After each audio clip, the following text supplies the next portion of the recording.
Hello, class 10th. We are taking the third part of the lesson, Rise of Nationalism in Europe. You must have followed the previous two videos. Now we are going to take the next part of the lesson, page 9th.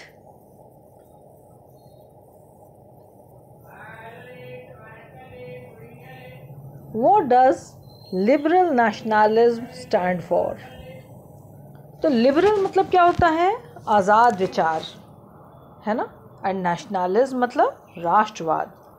तो idea of national unity in early 19th century in Europe were closely allied to the idea of liberalism. तो ये national unity और idea of liberalism ये allied थे. मतलब क्या था?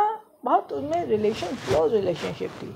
Liberalism जो था वर्ड इसमें कहाँ से आता है? लिबर, जिसका मतलब होता है फ्री. तो ये जो न्यू मिडिल क्लास था, इनके लिए stood for freedom of individual and equality for all before law.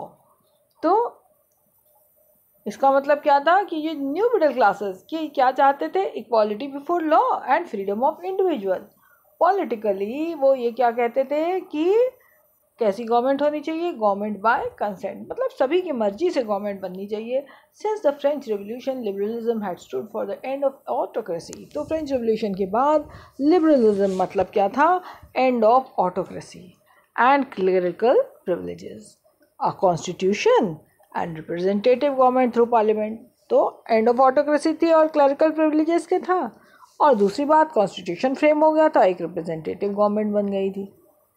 पर 19th सेंचुरी में लिबरल्स क्या स्ट्रेस करते थे? इनवायबिलिटी ऑफ प्राइवेट प्रॉपर्टी. मतलब कि बहुत ज़्यादा प्राइवेट प्रॉपर्टी किसी इंडिविजुअल के पास नहीं होनी चाहिए. Yet equality before law did not necessarily, है ना? मतलब इक्वालिटी बिफोर लॉ ज़रूरी नहीं था यूनिवर्सल सफरेज के लिए. मतलब कि इक्वालिटी बिफोर लॉ का मतलब ये नहीं था कि सबको इक्वल वोट्स देने का, सबको वोट देने का अधिकार हो. सफरेज मतलब होता है right to vote.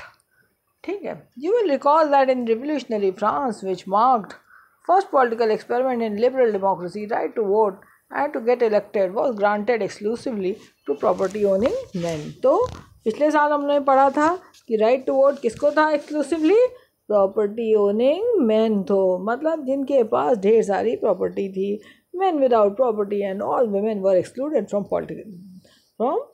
right to vote only for a brief period under the Jacobins. केवल एक शॉर्ट पीरियड के लिए Jacobins के अंडर में सभी एडल्ट मेल्स के पास सफरेज का राइट था. However, the Napoleonic Code went back to limited suffrage and reduced the women to the status of minor. लेकिन जब Napoleonic Code लागू हुआ तो फिर से ये जो लिमिट, सिर्फ फिर से सफरेज वाला जो मतलब राइट टू वोट जो था, फिर से उसने विमेन को माइनर को में रिड्यूस कर दिया. मतलब उनका राइट टू वोट छीन लिया गया. और बस अब वो या तो वो फादर्स की कस्टडी में रहती या हस्बैंड्स की. Throughout the 19th and early 20th century women and non propertied men, इन्होंने बड़े अपोजिशन मूवमेंट्स चलाए for equal political rights. In economic sphere liberalism stood for. अब इकोनॉमिक स्फीयर में लिबरलिज्म का क्या मतलब था? अब देखो, ये हमने पॉलिटिकल स्फीयर में तो ये हमने देखा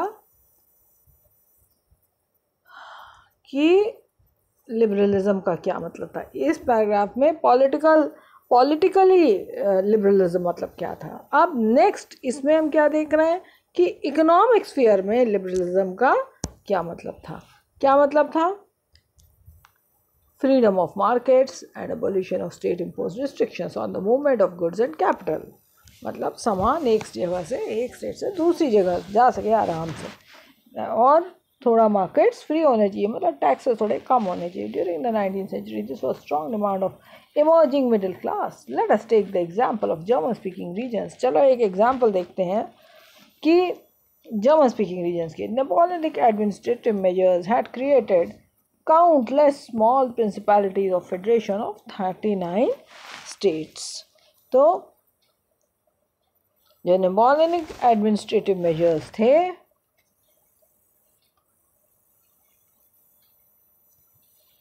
उन्होंने बहुत ढेर सारे छोटी छोटी प्रिंसिपैलिटीज से क्या निकाले, 39 स्टेट्स निकाले सिर्फ, है ना, बहुत अनलिमिटेड स्टेट्स थे उसमें 39 ईच ऑफ दीज। लेकिन इन सब में क्या थी, अपनी करेंसी थी, वेट्स एंड मेजर्स थे। अ मर्चेंट ट्रैवलिंग इन 1833, मतलब ये सन है, ये ईयर है, from Hamburg to Nuremberg to sell his goods had to pass through 11 custom barriers and pay a custom duty of 5% at each of them। तो हर custom barrier पे मतलब 11 custom barrier से वो गुजरता, उसको 5% ड्यूटी देनी पड़ती। ड्यूटीज़ वर ऑफन लेवीड, ये ड्यूटीज़ मतलब जो टैक्सेस थे, ये कैसे लिए जाते थे, according to the weight and measurement of the goods, as each region had its own system of weights and measures, this involve time consuming calculation. तो जब एक मर्चेंट एक जगह से दूसरी जगह जाता, फॉर एग्जांपल न्यूरेमबर्ग से हैमबर्ग टू न्यूरेमबर्ग, तो उसको 11 कस्टम बैरियर से गुजरना पड़ता और हर कस्टम बैरियर पे उसको 5% कस्टम ड्यूटी देनी पड़ती। और जो ये कस्टम ड्यूटी है according to the weight of the and measurement of the goods होता, और हर सिस्टम का अपना वेट एंड मेजर अलग था। इससे बड़ा टाइम कंज्यूमिंग, मतलब बड़ा समय लगता था कैलकुलेशन करने में। For example measure of cloth was LA, है ना, was the LA in each region it stood for a different length. एक LA जो था textile material bought in Frankfurt से 54.7 सेंटीमीटर क्लॉथ मिलता, मेल्स में 55.1 सेंटीमीटर मिलता, न्यूरेमबर्ग में 65.5 सेंटीमीटर 6 सेंटीमीटर मिलता, और फ्रेबर्ग में 53.5 सेंटीमीटर। मतलब 1 LA का जो लेंथ था हर जगह सेंटीमीटर्स में अलग अलग थी। तो ये जो थे ये ऑब्स्टिकल्स होते थे, ये रुकावटें होती थी। Such conditions were viewed as obstacles to the economic exchange and growth by new commercial class. Who argued, जिसने क्या कहा, एक यूनिफाइड इकोनॉमिक टेरिटरी होनी चाहिए, allowing unhindered movement of goods and people and capital. तो उस समय क्या बनाया गया, एक कस्टम यूनियंस बनाया गया, या ज़ोलवेरेन was formed as an initiative of Prussia and joined by most German states।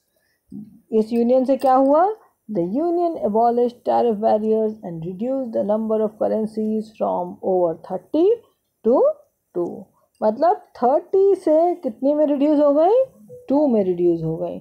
The creation of network of railways say it further stimulated the mobility and harnessing economic interest to national unification। ठीक है, अब next topic, a new conservatism after 1815। 1815 कौन सा year था, defeat of Napoleon का year था। Napoleon जो था कौन से बैटल में डिफीट हुआ था, बैटल ऑफ वाटरलू।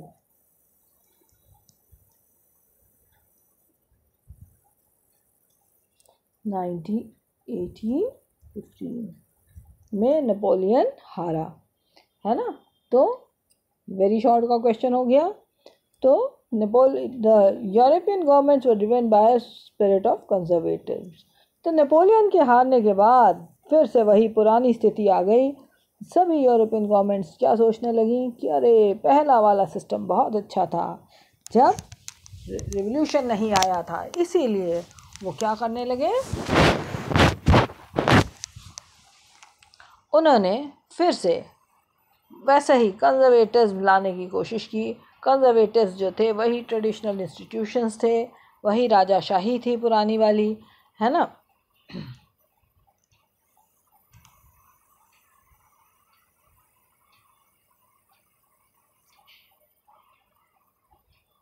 और उसमें क्या था, है ना, उसमें वही ट्रेडिशनल इंस्टीट्यूशंस थे, monarchy, church, social hierarchies, property and the family should be preserve, ये कहते थे। लेकिन इस समय कंजर्वेटिव्स ने क्या सोचा कि नहीं, थोड़ा सा बदलाव ज़रूर करना चाहिए, जो चेंजेस नेपोलियन ने इनिशिएट करे हैं।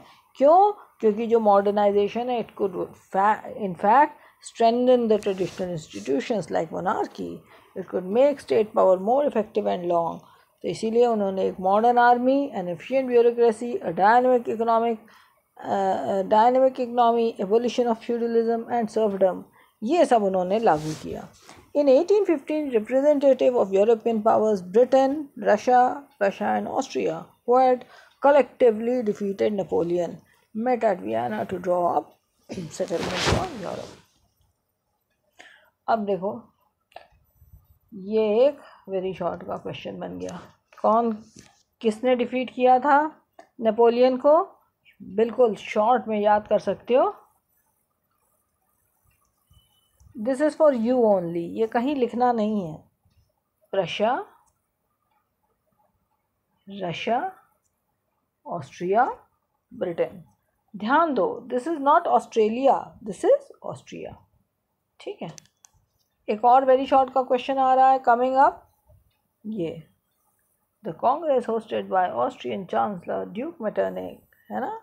जो ये कांग्रेस थी, कांग्रेस ऑफ वियना, इसको किसने होस्ट किया था? ऑस्ट्रियन चांसलर ड्यूक मेटरनिक, है ना. Congress was of Vienna was who hosted the Congress of Vienna, ये क्वेश्चन होगा. ठीक है. Next, the delegates Drew up the treaty of Vienna. अब ट्रीटी ऑफ वियना बनाई गई, है ना. क्यों बनाई गई? With the object of undoing most changes that had come about in Europe during the Napoleonic Wars, ताकि जो भी चेंजेस नेपोलियन ने नेपोलियनिक वॉर्स के समय करे थे उसको अंडू कर दिया जाए. है ना. तो क्वेश्चन हो गया कि what was the aim of treaty of Vienna, या why was treaty of Vienna signed, है ना. तो नंबर 1 ये हो गया. नंबर 2 क्या हुआ? Bourbon dynasty which had been deposed during the French Revolution was restored to power and France lost the territories it had annexed under Napoleon. Number 3 क्या हो गया?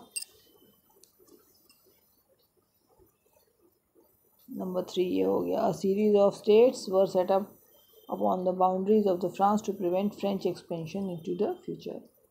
Number 4, thus the kingdom of Netherlands, which included Belgium, was set up in the north. Genoa was added to Meadbound in the south. Number 5, Prussia was given important new territories on its western frontiers, while Austria was given control of northern Italy. ठीक है. In the east, है ना, यहाँ तक. फिर उसके बाद number 6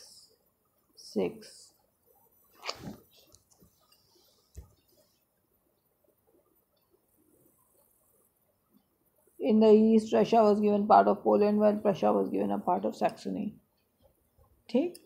बस फिर के बाद लास्ट में लिख देना, main intention was to restore the monarchies that had been overthrown by Napoleon and create a new conservative order in Europe.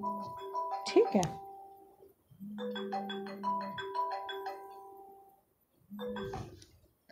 Conservative regimes set up in 1815 were autocratic. They did not tolerate criticism and dissent and sought to curb activities that questioned the legitimacy of autocratic governments. Most of them imposed censorship laws to control what was said in the newspapers. So, books, plays, songs reflected the idea of liberty and freedom associated with French Revolution. The memory of the French Revolution nonetheless continued to inspire liberals. One of the major issues taken by liberal nationalists who criticized the new conservative order was freedom of press. So, children, we have finished the lesson in this video. Thank you for today.